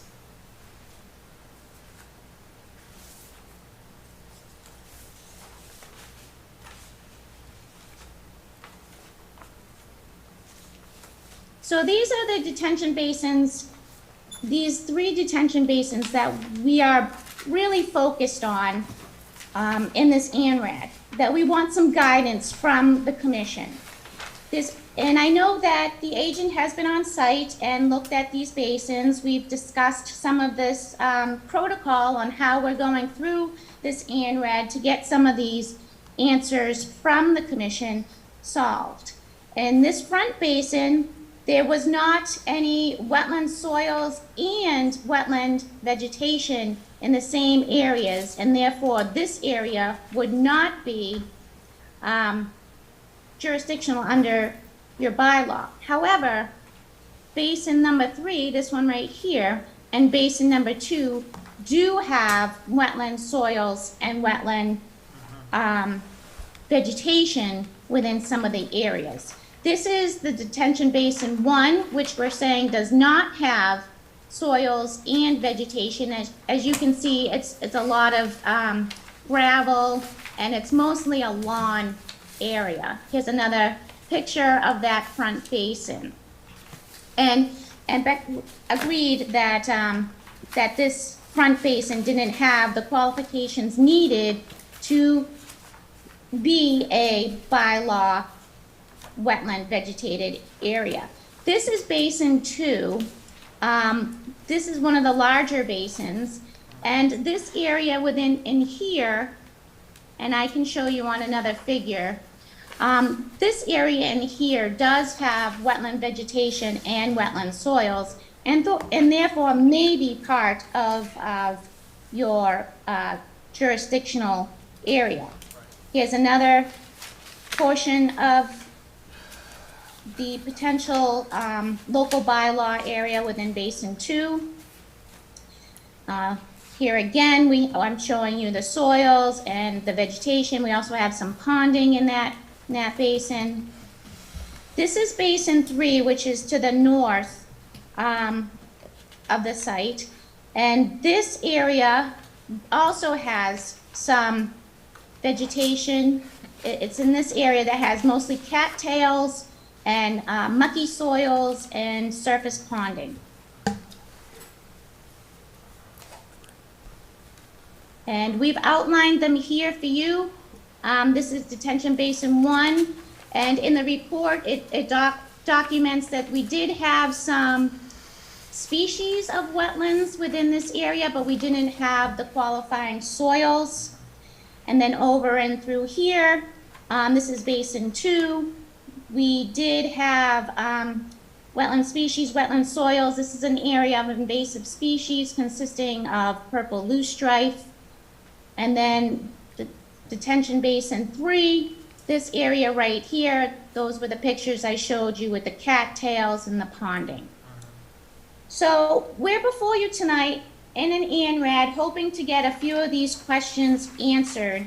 And those questions again are whether these areas within the detention ponds that were permitted through notices of intents, which would not be jurisdictional under the state, we are asking you whether these areas would be jurisdictional under your local bylaw, and if so, the landowner, the applicant, would like to do some work within these 2 basins.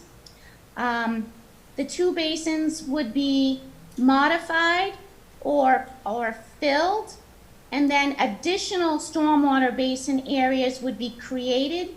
So therefore, no functional values would be lost. per se, stormwater management, prevention of pollution, surface and groundwater would still be all protected. We'd meet all standards needed for those detention basins. And all the functions and values presently in perpetuity of these basins would be preserved with the future work. So I'm not sure if the commission's been out to the site. I don't know if the commission would like to do a site walk, or if the agent is comfortable enough in what she has been on the site and talked with us about. But that in general is the nutshell of the resources on the site, and what we are really asking for is guidance from the commission. Great, thank you very much, Nicole. And just again to emphasize, as you noted, Nicole, that before us right now, we don't have a project yet. This is just purely determining jurisdiction. Yes, exactly. Yep, we just want some guidance. Bricolai, any initial feedback, and is this one where we would plan to have Beta get involved as well? To answer your latter question, yes. So I'm still waiting to hear back on a scope and fee. I believe that's what I put in my agent report. Yes. And thank you. I think it's buried under papers. Nicole, this is good, especially Basin 2. So that's good. Basin 3, though, I'd like to take another look at that easternmost basin there. I know there's riprap in between. There's a little berm, but I believe there was some indicators on the other one, on the eastern portion of Basin 2. Basin 1 is good, though. Just from looking at it on a two-dimensional piece of paper. So I would like Beta to review. Were you able to hang flags or put out pin flags when you were out there? I did hang flags. Okay. Yep, of the areas that had wetland vegetation and wetland soil. Okay. Yes, you're correct that this area in here did have wetland vegetation, but I was all through here, and the pictures I can bring up, it was all nice and dry during that period. I don't know dry now, but there was all upland soils within here. That actually might sound familiar, because I think when Goddard and I went out, we poked a hole too, and he's probably on. So feel free to chime in, Scott, if you have a second. But no, I'm hearing everything you guys are talking about. So I agree with Nicole's observations, and that was consistent with what you and I saw when we walked out there that day a couple of weeks back. I think that's right. I think we were talking about your seeding venture at that point. Okay. Then my next steps would just be to go back out and verify the flags, and then verify the submission, and then wait for Beta review. So recommend continuance to August 10th. Go ahead, Pat. And just one other note on this, and I might have my projects confused, but was this one where there was some inadvertent filling of either buffer zone or resource area just as part of some site work or something along those lines? There was, and we did fix that up right promptly within probably 24 hours of Brika and I identified it on the same day, and we hopped right on it and took care of it. So there was work in buffer zone for some. Yeah, right here. It's. Exactly. Okay. I appreciate that, and I think just when it does come time, assuming that there is a project, to just note that in the NOI submission. I guess one thing that pops into my mind just kind of thinking out loud here as I'm listening to the conversation is the surrounding BBW is in what is left as the undeveloped portion of the site. So there's basically all developed parking lots, steep slope right down to the wetland edge. It's a very, very well-defined slope. I'm not talking about that area, Nicole. I mean the whole BVW, the broader area. I don't know if there's anything controversial enough out here or challenging enough that would rise to the level of needing peer review. is it something that BRICA could look at without having to go through the beta process? I'm just asking the question. I appreciate. I think, Go for it, Pat. No, go for it. No, 'cause no, I think I- you know I- my answer. No, I think you know my answer, so go for it. I'll take you off the hook on this one. Scott, I think it kind of depends on the circumstances, and right now, as I think you can probably see from our agenda, the She's got nothing conservation to do, right? the conservation department is slightly busy, and so I think our preference is to have Beta take a look at Right. we rely on them a great deal, and their advice and input, and a second or third set of eyes is very helpful. So we would request, and I think there can be a conversation over the scope, and particularly given that we have some relatively discrete areas, I think here that you're looking for feedback on, can certainly have a conversation over the scope to make sure that it's reasonable, but we would appreciate having Beta to take a look. That makes sense, and I get it. You wish you had 3 BRICA lies in your office and you only have 1, right? So, but part of this too is we are asking for confirmation of everything since we're going through this process. We might as well just be thorough about it, right? Yep. So it's not just the basins. We might as well just lock the rest of it down in the process. Agree. That all sounds like a good plan to me. Yeah. Thanks, Scott. That was nice. Are there any questions from any of the commissioners on this? All set. I'm good. Thanks. Thanks, Scott. This is a public hearing. If any members of the public have any questions or comments, you're welcome to weigh in. Okay, hearing none. So does a continuance to August 10th make sense, Nicole and Scott? Yes. Great. Richard, can I have a motion to continue this one to the 10th at 7:11 p.m.? I give you a motion to continue the ANRAD for 124, 126 Grove Street to August 10th at 7:11 p.m. Second. Mark, how do you vote? Vote to continue. Yep. Vote to continue. Michael? Continue? Richard? Vote to continue. And Jeff? Vote to continue. And I vote to continue as well. Nicole, Scott, thanks very much. Thanks, Thank Nicole. you. Thank you. Yep, thank you. So that concludes our public hearings for tonight. Thank you everyone Can for I- bearing with us. Pat, can I just make a comment? I want to wait till You may. after the last hearing. So just historical note, just so you guys are aware, several times we've had a situation where we've had basins in,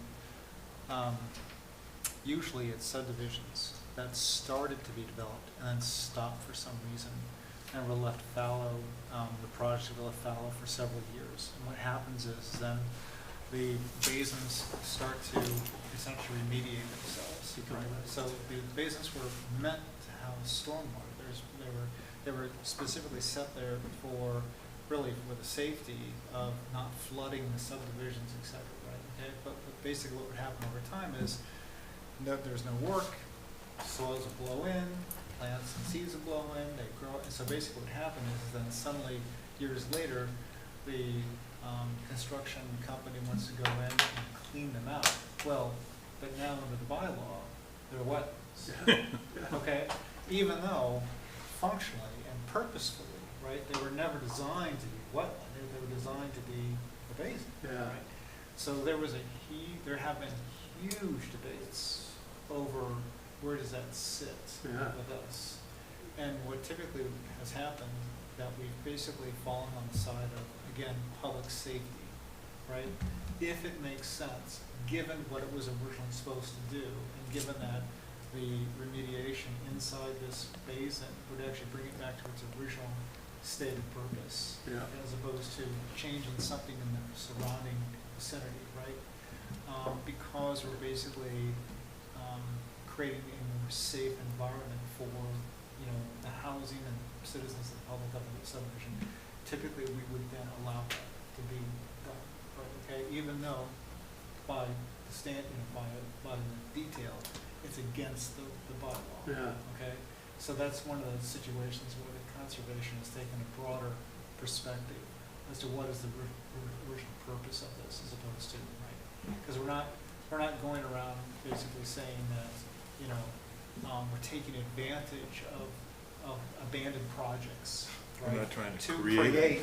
okay, because that's really not the point. Yeah. So I'm just saying, just for Good context, perspective. yeah, good context. Okay. Yeah, thank you. So, Yeah. Thanks, Jeff. So we have a couple other things on the agenda. The first is a COC for 803 Washington Street. Ricola, are they here with us or on Yeah, Zoom? they're in chambers. Patiently waiting. Yeah, you can come up just like we practiced. can I just make one, I'm sorry, can I make just one small additional comment? This is back on the movement of the road for the We're gonna have- traffic, right? Okay? And I just We're going to have to put you on a timer, Jeff. No, I'm just saying, again, point is that when we run into those kinds of situations, once again, we've typically taken a broader perspective For safety. about public safety. Because one of the things we don't want to do is we don't want to enforce rules and then basically have people get injured, or accidents, something like that. So we Yep. understand the provisions. Okay, I'm just saying that, you know, yes, we're conservation, but we also are people with families and children, right? So we don't want them being like driven into No. by big rigs on our roads. Okay, so That's kind of an interesting dynamic with that. I just want to be careful that we're not kind of actively discussing any projects at this moment. that is a general. But that is a I appreciate the general statement General of our comment. historical Historical Yeah, makes sense. approach to these types of circumstances. Well said. There are multiple attorneys present, so, you know. Well, ours Well, left. left. Yeah, he Oh, left. oh, no. He dipped out. But yes, I was in the principal's hot seat tonight, you guys, so. He's a smart guy. Speaking in He's, the general and not the specific. yeah. Good. Okay, without further ado, we have a COC on our agenda, so Yes. thank you for waiting for us. Thank you. So just introduce yourself and Yes, what project is. My name is Bata Machirashvili. I'm owner of the 803 Washington Street. And then we accomplished the job. We're looking to get a CO. I think this is probably the fastest project that we've ever had from NOI to COC. So it was only recently approved last year, if you recall. So it's the house right on Spring Street in Washington, right by, Oh, yeah, yep. So anyways, Rex and I went out there today and everything looks fine. Just one very nitpicky housekeeping comment. I noticed that the grass clippings were actually thrown on top of bank and like towards the wetland. So we just want to make sure that that is actually pulled back. It's going to degrade. I'm hoping it's not treated. So we're just gonna let it degrade, and just going forward for the new homeowners, they need to be conscientious of that slope, but otherwise recommend approval. Okay, any questions or comments before we vote on this one? That was impressive how fast that house went up. This is modular home, so. I saw that one day, there's the whole One thing. day. Yeah. We get it one day. Wow, okay. Day project. Mark, can I have a motion to approve the COC for 803 Washington Street? I'll give you a motion to approve the certificate of compliance for 803 Washington Street. Second. Okay, Michael, how do you vote? Approve. Jeff? Vote to approve. Mark? Vote to approve. Jeff? Vote to approve. Richard? Vote to approve. I vote to approve as well. Thank you very much. Very good. Thank you Thanks, for your guys. patience. Appreciate you waiting. Bye. Yeah. Next up, we have Richard's favorite item.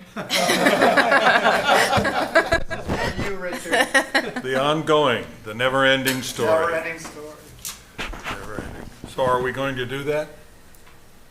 Yeah, we have to keep extending. We don't have any choice, right? We want to keep extending it. That is our best choice. That's our best All way. right, That all is our right. best choice. Okay. So, you need a motion? No. I'd love a motion. That'd be great. I need a motion to extend the violation enforcement for 305 Union Street for 30 days. I'll second that. Realizing the irony of your motion.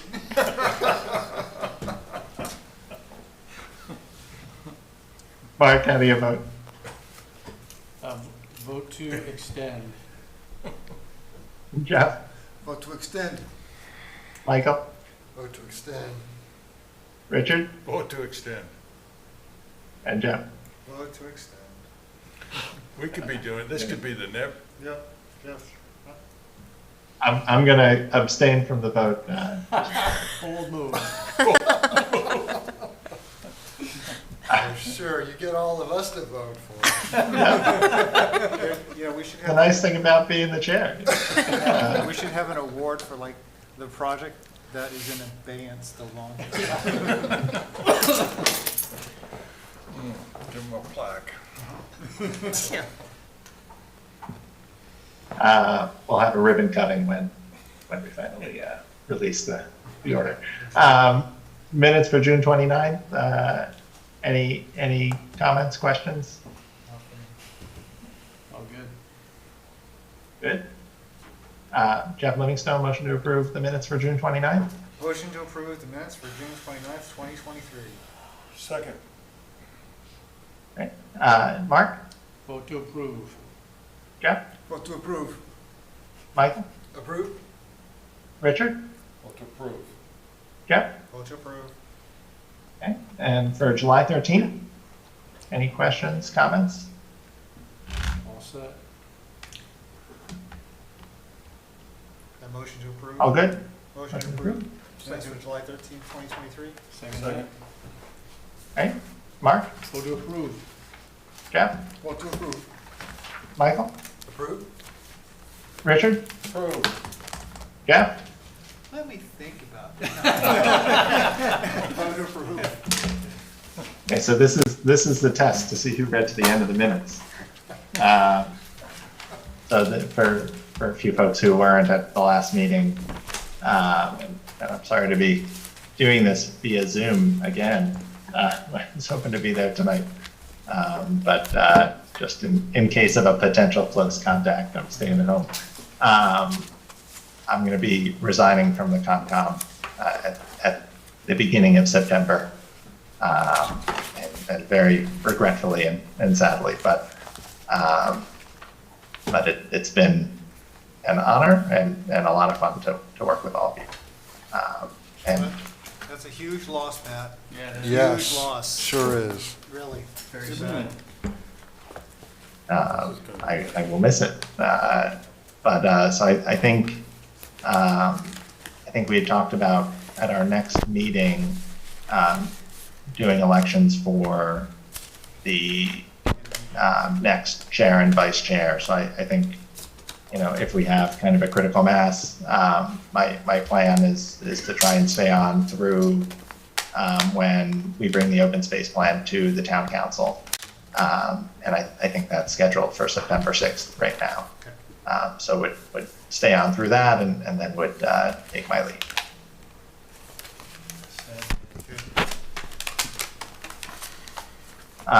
So I think unless there's anything else, we can adjourn for the night. Megan had one thing, farmer's market. Oh, Farmers Remember? market, that's right. There you go, Pat. Thank you. You're welcome. Good reminder. So Meg is unable to do the farmer's market for tomorrow. Do we have anyone signed up right now? And if not, I'm there from 4 to 6. okay. Do we have anyone who's able to do the 2 to 4 slot? No. And I guess, since it's just Mark, do we want to, and I see Roger's on, do we want to give Roger back the table for tomorrow, or?